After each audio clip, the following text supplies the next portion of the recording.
ఇప్పుడు ఇవన్నీ గాడిద గుడ్డు, మూర్తి ఆరాధన లేదు, మేము ఒప్పుకోం. నేను కూడా మూర్తి ఆరాధన ఉంది అని చెప్పట్లే. అగ్ని అనేది మూర్తి కాదు, అవసరం. ఓకే, పరమాత్మ ఒక్కడే అంటున్నాను. చూపించగలవా అని అడుగుతారు, అంతేగా? చూపిస్తాను. చూసే దమ్ము నీకుందా?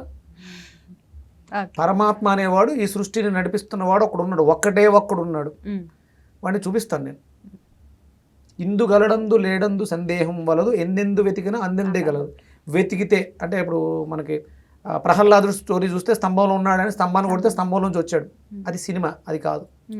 నువ్వు వెతికినా వెతకపోయినా నేను ఒక మాట చెప్తున్నాను, నువ్వు నాస్తికుడువైనా ఆస్తికుడువైనా జ్ఞానివైనా అజ్ఞానివైనా వెతికినా వెతకపోయినా పరమాత్మ నీకు కనిపిస్తాడు. చూడాలని కోరిక నీకుందా? పరమాత్మను చూడాలని ఎందుకు కోరుకోరామా?